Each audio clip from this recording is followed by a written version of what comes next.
ज्ञान पेटर द्वितीय क्लास दशम श्रेणी आज आम आनीचे वाक्यर प्रकार भेद विषय पढ़िया। वाक्यर प्रकार भेद आम प्रथम पढ़ी वाक्य क्या कहुए।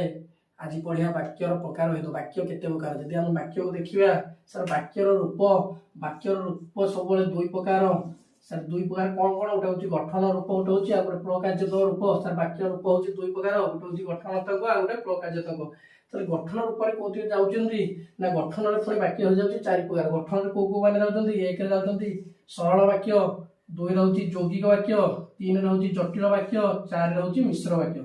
सारे गठनात्मक दृष्टि वाक्य हूँ चार प्रकार कौन कौन ना एक सरल वाक्य, दुई यौगिक वाक्य, तीन जटिल वाक्य, चार हूँ मिश्र वाक्य। सेपरी जब प्रकार्यत्मक देखिया वाक्य हूँ पांच प्रकार। सर कौन कौन सर गोटे हूँ विवृत्ति सूचक वाक्य, गोटे हूँ आदेश सूचक अनुरोध सूचक, गोटे हूँ प्रश्न सूचक, गोटे हूँ विस्मय सूचक, आ गोटे हूँ नास्ति सूचक। ये पांच प्रकार सर ये चार प्रकार। जब वाक्य रूप पचार वाक्य रूप हूँ दुई प्रकार गोटे हूँ गठनात्मक आ गोटे प्रकार्यत्मक रूप दुई प्रकार। ये मैंने वाक्यर रूप पुणी गठन दृष्टि जब पचार वाक्य के प्रकार सर वाक्य हूँ चार प्रकार। गोटे हूँ सरल वाक्य, गोटे हूँ यौगिक वाक्य, गोटे हूँ जटिल वाक्य, गोटे हूँ मिश्र वाक्य। जब विवृत्ति सूचक पुणी पचार प्रकार्यत्मक रूप के प्रकार सर हूँ पांच प्रकार। गोटे हूँ विवृत्ति सूचक, गोटे आदेश सूचक, गोटे हूँ प्रश्न सूचक, गोटे हूँ विस्मय सूचक, गोटे हूँ नास्ति सूचक। आम गोटे गोटे पढ़िया कौन सरल वाक्य क्या कहुए, यौगिक वाक्य क्या कहुए, जटिल वाक्य क्या कहुए, मिश्र वाक्य क्या कहुए, विवृत्ति सूचक क्या कहुए, आदेश सूचक क्या कहुए, प्रश्न सूचक क्या कहुए, विस्मय सूचक क्या कहुए, आउ नास्ति सूचक क्या कहुए। डेफिनेशन सहित उदाहरण पढ़िया बुझा पड़ा। सरल वाक्य क्या कहुए, सरल वाक्य क्या कहुए ना गोटे मात्र समापिका क्रिया थिले, गोटे मात्र समापिका क्रिया थिला वाक्य को आम सरल वाक्य कही था। गोटे मात्र जो समापिका क्रिया किए ना कर्ता जहाँ करे से क्रिया, कर्ता जो कमटी करे से क्रिया कहे। गोटे वाक्य कर्ता क्रिया दुई जन सांग था कर्ता जहाँ करे से क्रिया। जब कर्ता कर कमटी समाप्त हो जाए माने सरी जाइए आ गोटे मात्र जो गोटे वाक्य गोटे मात्र समय क्रिया थी आम सरल वाक्य कहीपर। धर मु खाऊँ मु खाऊँ तो कथाटी सरीनी कमटी कौन कर्ता किए मु से कौन कौन खाऊँ खाऊँ तो कमटी चलुचे मु खाई सारी स्कूल गली मु खाई सारी स्कूल गली ये कमटी सरी जाए खाइए कमटी सरी जाए कौन जाए खाई सारी से स्कूल जाऊँगी स्कूल ये छिपी दुईटी जाऊँगी। आम कौन करा गोटे मात्र जो समापिका क्रिया थी वाक्य को आम सरल वाक्य कहीपर। जपरी गोटे उदाहरण आम देखिए गोवर्धन दरिद्र मानक सेवा करती यहाँ सेवा करती सेवा कर सेवा करती यहाँ गोटे कौन सर यहाँ हूँ क्रिया सरी जाए नमिता को घर लोक भल पाती गोटे क्रिया भल पाते है से जो देख गोटे वाक्य गोटे मात्र समापिका क्रिया थी से कौन कह आम सरल वाक्य कह। जब गोटे मात्र समापिका क्रिया थी है गोटे वाक्य गोटे मात्र समापिका थी वाक्य गोटे मात्र समापिका है बड़ वाक्य ना कहीं बुझिपाल। तर सरल वाक्य क्या कह ना गोटे मात्र समापिका क्रिया थी वाक्य को आम सरल वाक्य कह बुझिपाल। एबे आम देखिया यौगिक वाक्य क्या कहुए। यौगिक वाक्य क्या कहुए ना परस्पर निर्भरशील दुई बा तत्यधिक सरल वाक्य गोटे परस्पर निर्भर गोटे वाक्य जो स्वर था गोटे वाक्य उपर निर्भर करें दुई बा दुईटी सरल वाक्य मिश्रण में आम कौन यौगिक वाक्य होता है दुईटी मिसेबार दुईटी तो अधिक मिसेबार सरल वाक्य को समाहार जोगे गठित होता है तार कौन वाक्य को यौगिक वाक्य कहुए। परस्पर निर्भर दुई बा दुई तत्यधिक सरल वाक्यर समाहार जोगे गठित वाक्य को आम यौगिक वाक्य कहुए बुझिपाल। यौगिक वाक्य क्या कहुए ना दुईटी अधिक सरल वाक्यर मिश्रण को आम कौन कही यौगिक वाक्य कही से किए मिशाती ना ये लिखाई तो ओ एवं मात्र किंतु ये सब मिसिक जॉइन करता है ओटे लगी दुईटी वाक्य आगे ओट जॉइन कर गोटे उदाहरण देती पवित्र पहुँचला सुषमा आसला ओ ये देख मुझे ओर व्यवहार कर ओ उभय मिसी पाठ पढ़ले सर ओ लगे है पवित्र पहुँचला सुषमा आसला ओ उभय मिसी पाठ पढ़े से आम देखा जो सर्ट टाइप जो सर्ट्री देखा तो ये चार्टी जिन लगी ओ लगी आम यौगिक करदे एवं मात्र किंतु ये सब लगी दरकार गोटे यौगिक वाक्य हाँपाई कारण ये कौन मिशाती मिशाती मैंने कौन करती दुईटी को समाहार को जोग कर गठन करती है ओ एवं मात्र किंतु है ठीक है परस्पर निर्भरशील दुई बा तत्यधिक सरल वाक्यर समाहार जोग गठित को वाक्य को आम यौगिक वाक्य कहुए बुझिपाल ना बुझिपालनी पवित्र पहुँचला सुषमा आसला ओ उभय मिसी पाठ पढ़ले बुझिपाल ପବିତ୍ର ପହଞ୍ଚିଲା ଓ ସୁଷମା ଆସିଲା ଆଉ ଉଭୟ ମିଶି ପାଠ ପଢିଲେ।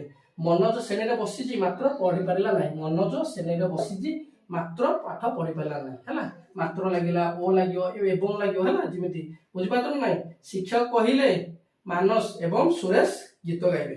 ଶିକ୍ଷକ କହିଲେ ମାନସ ଏବଂ ସୁରେଶ କଣ କରିବେ? ଗୀତ ଗାଇବେ ହେଲା। ଏହିପରି ଭାବରେ ଯେତେବେଳେ ଓ ଏବଂ ମାତ୍ର ଏଇଟା ସବୁ ବ୍ୟବହାର ହୁଏ ତାହେଲେ ସେଟା ଯୌଗିକ ବାକ୍ୟ କହିବା। ତାପରେ ଆମେ ଦେଖିବା ଜଟିଳ ବାକ୍ୟ। ଜଟିଳ ବାକ୍ୟ କାହାକୁ କୁହାଯାଏ ନା ଜଟିଳ ବାକ୍ୟ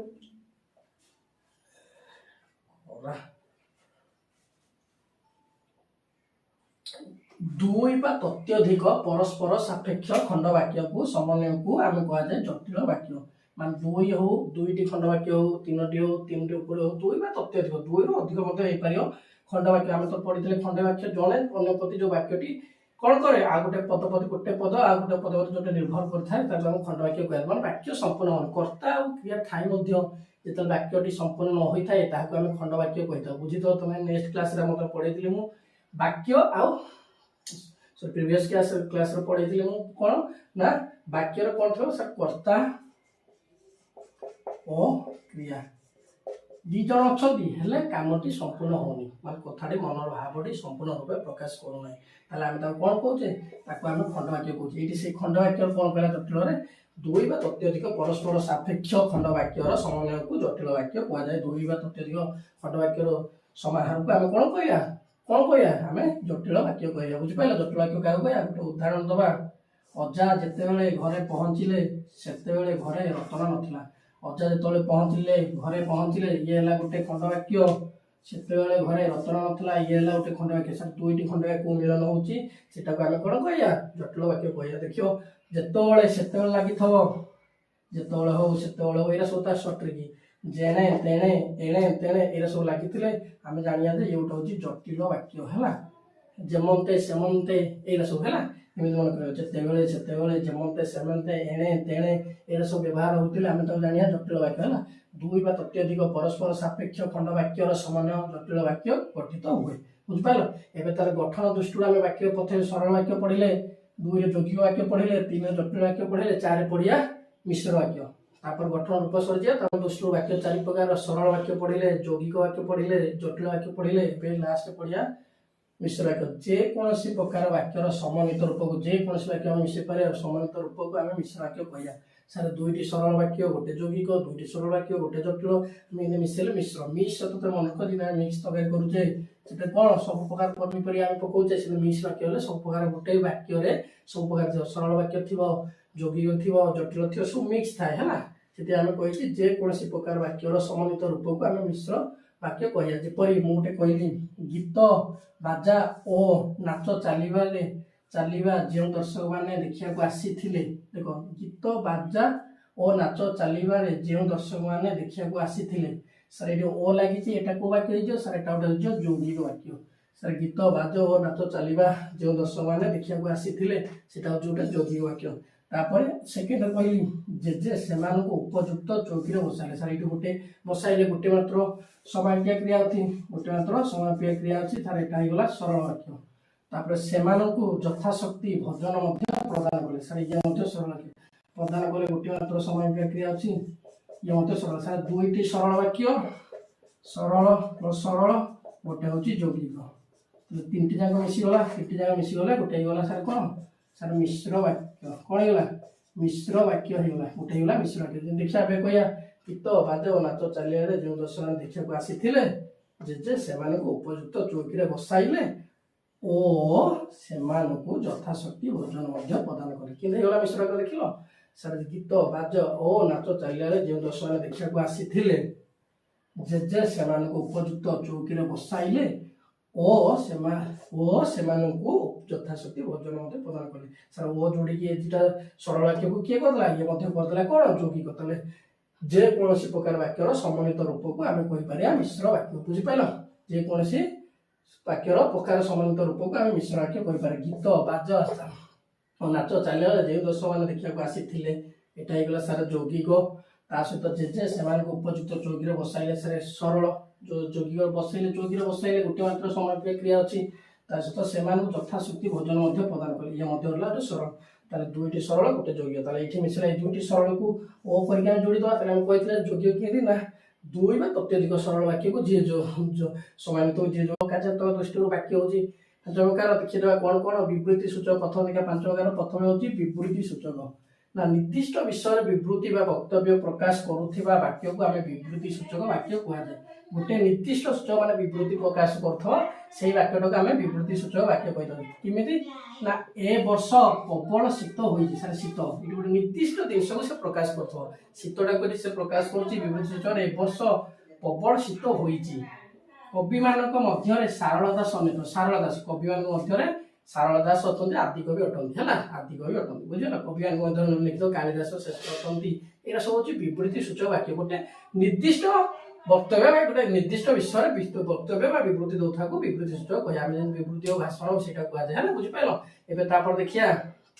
ସେକେଣ୍ଡ ପ୍ରଶ୍ନ ସୂଚକ ବାକ୍ୟ ତାପରେ ନାସ୍ତି ସୂଚକ ତାପରେ ବିଶ୍ୱାସ ଆମେ ପଢିଥିଲେ ବିବୃତ୍ତି ସୂଚକ ତାପରେ ପଢିବା ଅନୁରୋଧ ସୂଚକ ବାକ୍ୟ ଅନୁରୋଧ ସୂଚକ ବାକ୍ୟ କାହାକୁ କୁହାଯାଏ ନା ଅନୁରୋଧ ବା ଆଦେଶ ଭାବ ପ୍ରକାଶ କରୁଥିବା ବାକ୍ୟକୁ ଆମେ ଅନୁରୋଧ ବା ଆଦେଶ ସୂଚକ ବାକ୍ୟ କୁହାଯାଏ ଆମେ ଦେଖିଲେ ଗଠନ ରୂପ ବାକ୍ୟ 4 ପ୍ରକାର ଏବଂ ପ୍ରକାର୍ଯ୍ୟ ରୂପରୁ ବାକ୍ୟ 5 ପ୍ରକାର ପ୍ରଥମେ ଦେଖିଲେ ବିବୃତ୍ତି ସୂଚକ ଏବେ ଦେଖିଲେ ଦ୍ୱିତୀୟଟା ହେଉଛି ଅନୁରୋଧ ବା ଆଦେଶ ଅନୁରୋଧ କହିପାରିବା ନହେଲେ ତାକୁ ଆଦେଶ ସୂଚକ ବାକ୍ୟ କହିପାରିବା ତାହେଲେ ଅନୁରୋଧ ବା ଆଦେଶ ଭାବ ପ୍ରକାଶ କରୁଥିଲେ ଗୋଟେ ବାକ୍ୟ ଦେଖିପାରିବ ଅନୁରୋଧ କରୁଛି ବା ଆଦେଶ ଦଉଛି ଏ ଦୁଇଟି ଯାକ ଭାବ ପ୍ରକାଶ କରୁଥିଲା ବାକ୍ୟକୁ ଆମେ ଅନୁରୋଧ ବା ଆଦେଶ ବାକ୍ୟ କୁହାଯାଏ ଉଦାହରଣ ସ୍ୱରୂପ ଆଜ୍ଞା ମତେ ଟିକେ ସାହାଯ୍ୟ କରନ୍ତୁ ସାର୍ ଏଇଠି କ'ଣ କଲା ଅନୁରୋଧ ନା ଆଦେଶ ସାର୍ ଏଇଠି ଅନୁରୋଧ କଲା ସେଇ ହେଲା ଅନୁରୋଧ ବାକ୍ୟ ଘରଟାକୁ ସଫା କରିଦିଅ ଏଠି ସେ ସାର୍ ଆଦେଶ ଦଉଛି ଇଏ ହେଲା ଆଦେଶ ସୂଚକ ବାକ୍ୟ ହେଲା ତାହେଲେ ଆଦେଶ ଅନୁରୋଧ ଗୋଟିଏ ହେଲା ଯଦି ଅନୁରୋଧ ବା ଆଦେଶ ଭାବ ପ୍ରକାଶ କରୁଥିବା ବାକ୍ୟକୁ ଆମେ ଅନୁରୋଧ ବା ଆଦେଶ ସୂଚକ ବାକ୍ୟ କୁହାଯାଏ ବୁଝିପାରିଲ ଆପରେ ଦେଖିବା ପ୍ରଶ୍ନ କୁହାଯାଏ ନା ଗୋଟିଏ ପ୍ରଶ୍ନ ସୂଚକ ବାକ୍ୟ କାହାକୁ କୁହାଯାଏ ନା କୌଣସି ପ୍ରଶ୍ନର ସୂଚକ ପ୍ରଦାନ କରୁଥିବା ବାକ୍ୟକୁ ପ୍ରଶ୍ନ ସୂଚକ ବାକ୍ୟ କୁହାଯାଏ ଗୋଟେ ମାନେ ପ୍ରଶ୍ନ ପଚାରୁଥିବ ଗୋଟେ ବାକ୍ୟରେ ଆମେ ପ୍ରଶ୍ନ ପଚାରିବା ଯାହାକୁ ଉଦାହରଣ ସ୍ୱରୂପ ତମେ କେବେ ଆସିବ ଏଠି ସାର୍ ପ୍ରଶ୍ନ ପଚାରୁଛି ତମେ କେବେ ଆସିବ ପ୍ରଶ୍ନ ପଚାରିଲା ଆଜି କେତେ ତାରିଖ ଇଏ ମଧ୍ୟ ପ୍ରଶ୍ନ ପଚାରିଲା ସାର୍ ଇଏ ବି ଯେତେବେଳେ ଗୋଟେ କୌଣସି ପ୍ରଶ୍ନର ସୂଚକ ପ୍ରଦାନ କରୁଥିବା ବାକ୍ୟକୁ ଆମେ ପ୍ରଶ୍ନ ସୂଚକ ବାକ୍ୟ କହିବା ବୁଝିପାରିଲ କୌଣସି ଶୁଣିବା ବିସ୍ମୟ ସୂଚକ ବାକ୍ୟ ମାନେ ବିସ୍ମୟ ଭାବ ପ୍ରକାଶ କରୁଥିବା ବାକ୍ୟକୁ ବିସ୍ମୟ ସୂଚକ ବାକ୍ୟ କୁହାଯାଏ ଗୋଟେ ବାକ୍ୟରେ ବିସ୍ମୟ ଭାବ ପ୍ରକାଶ କରୁଥିଲା ହଠାତ୍ ଗୋଟେ ଆଶ୍ଚର୍ଯ୍ୟ ଲାଗିବ ଘଟଣା ହେଲା ଯଦି ଆମକୁ ବିସ୍ମୟ ସୂଚକ ବାକ୍ୟ କହିବା ହେଲେ କ'ଣ ନା ବାପା ଏତେ ଟଙ୍କା ଦେଲେ ବାପା ଏତେ ଟଙ୍କା ଦେଲେ ସତରେ ତମେ ଆସିଛ ଏଇଟା ମଧ୍ୟ ଏଇ ଚିହ୍ନଟି ଲାଗିଥିବ ଆପଣ ଜାଣିପାରିବେ ଯେ ଏଇଟା ଯୋଉ ବିସ୍ମୟ ସୂଚକ ଏଇଟା ଲାଗିଥିଲା ତମେ ଜାଣିବ ତାକୁ ବିସ୍ମୟ ସୂଚକ ପ୍ରଶ୍ନ ସୂଚକ ବି ସର୍ଟ ହେଇଯିବ ତମେ ବୁଝିପାରିବ ଯଦି ଏ ପ୍ରଶ୍ନ କେବେ ପଡେନି ପ୍ରଶ୍ନ ସୂଚକ ବାକ୍ୟ ବିସ୍ମୟ ସୂଚକ ବାକ୍ୟ କଦାପି ପଡିବନି ଯଦି ଚିହ୍ନଟି ୟୁଜ ହଉଥିବ ହେଲା ସେଥିପାଇଁ ସଂକେତ ଏଇଟା ସବୁ ତା ସଂକେତ ୟୁଜ ହଉଥିଲା ସେଥିପାଇଁ ପଡେନି ସହଜ ହେଇଯାଏ ପିଲାଙ୍କୁ ଆପରେ ଶୁଣିବା ନାସ୍ତି ସୂଚକ କ'ଣ ଏବେ ଦେଖିବା ନାସ୍ତି ସୂଚକ ବାକ୍ୟ ନାସ୍ତି ସୂଚକ ଅଛି ନାହିଁର ୟୁଜ ଅଧିକ ହେଇଥାଏ ଦେଖ ଗୋଟେ ଗୋଟେ ବାକ୍ୟରେ ନାସ୍ତିର ସୂଚନା ପ୍ରଦାନ କରୁଥିବା ବାକ୍ୟକୁ ଆମେ ନାସ୍ତି ସୂଚକ ବାକ୍ୟ କହିପାରିବା ହେଲା ଯେପରି ରୀତା ଦ୍ୱାରା ଏ କାମ କେବେ ବି ହେବ ନାହିଁ ମୋ ଦ୍ୱାରା କାମ ହେବ ନାହିଁ ଯଦି ନାହିଁ ନୁହେଁ ଏଇପରି ବ୍ୟବହାର କରୁଥିବା ନାସ୍ତି ସୂଚକ ବାକ୍ୟ ବୁଝିପାରିଲ ତେଣୁ ନାସ୍ତି ସୂଚକ ପ୍ରଦାନ କରୁଥିବା ବାକ୍ୟକୁ ଆମେ ନାସ୍ତି ସୂଚକ ବାକ୍ୟ କହିପାରିବା ଏ ଯେ ଆମେ ପଢିଲେ ବାକ୍ୟର ରୂପ ବାକ୍ୟର ଭେଦ ପଢିଲେ ଆଜି କେତେ ପ୍ରକାର ଅଛି ବାକ୍ୟର ରୂପ 2 ପ୍ରକାର ଗଠନ ଆଉ ଗୋଟେ ପ୍ରକାର୍ଯ୍ୟତକ ଗଠନ ରୂପର ବାକ୍ୟ